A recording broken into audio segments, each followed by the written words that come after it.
should talk right at the top about the big news for India. Vijay Shankar finally has been ruled out with that toe injury of his, and somebody we all know very well, Mayank Agarwal, gets a nod in, subject to ICC approval. Yeah, it's good news for Mayank, but also quite unfortunate for Vijay. You got to feel for him. A lot of speculation and a lot of hard work has gone into him being a part of this side, and the fact that he come into the tournament, got an opportunity to play, and then misses out because of a toe injury is quite unfortunate.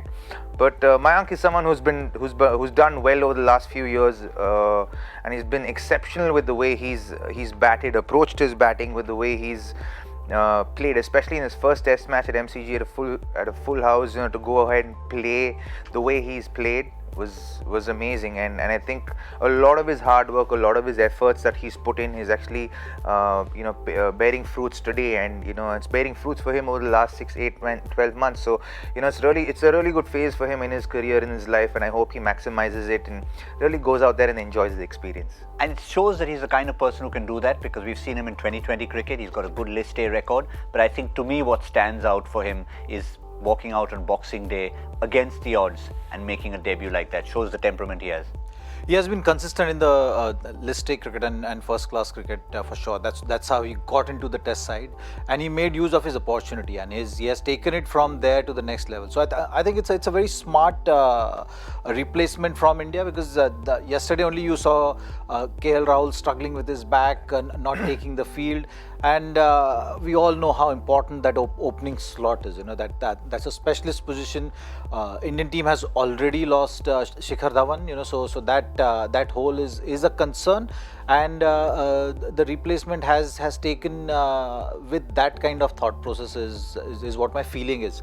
They're seeing that, okay, we might need a cover for opening batsmen, and Mayank has batted in the middle order as well. Yes, he has. He's someone who is used to batting in the middle order, so it gives that flexibility as well. So I think it's a very smart decision taken at this stage in the tournament, because 70% of the tournament is over, right? So you got to be now on top of things and knowing exactly what you want.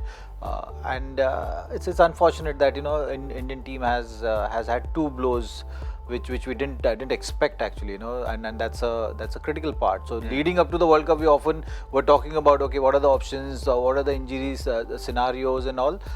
We saw Bhuvneshwar Kumar missing out few games, we saw Shikhar Dhawan going out of the tournament, and now Vijay Shankar. So I think it's a great opportunity for Mayank. I mean, things have been working out in that fashion for him in the last year or so.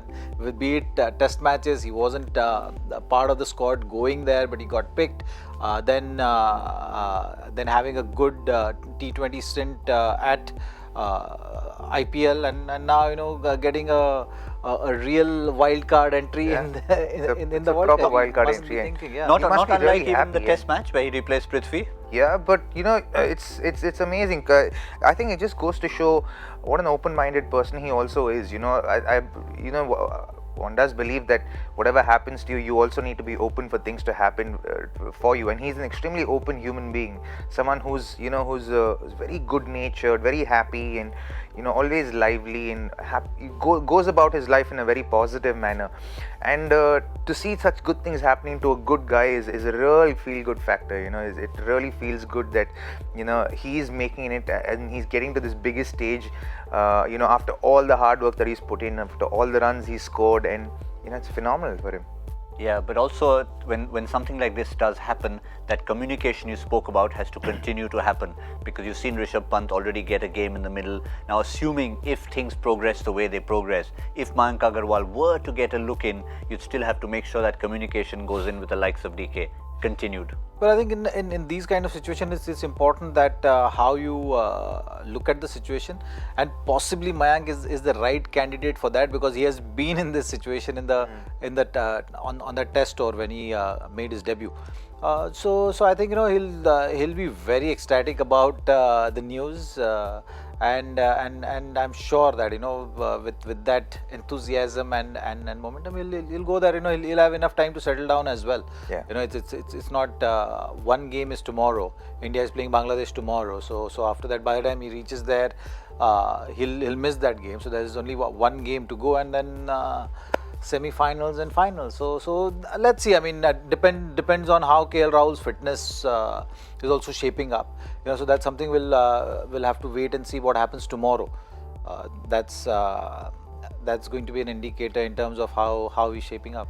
Just imagine Zakba if he goes out there and misses out the next couple of league matches because he's going there getting accustomed to the conditions, plays the semi-finals because someone's injured at the top of the order, or God forbid KL can't make it, and Mayank opens at the top of the order, scores 100 in the semis in the finals, and India wins the World Cup. That would be like that would be amazing. Hold that clip and keep it. If something like that doesn't happen, we'll play it out over and over again, and we'll send it to Mayank as well. He's one of those very humble, nice guys that you can get. After Boxing Day, I sent him a little clip. Front page of the papers, there was a photograph of him playing the ball under his eyes. And I sent him that picture saying, "We all loved it, proud of you." And he looked at the picture closely. He says, "That picture actually has my eyes shut. I had my eyes open, trust me, all the time." It's just one of those freaks photographs where he was like this.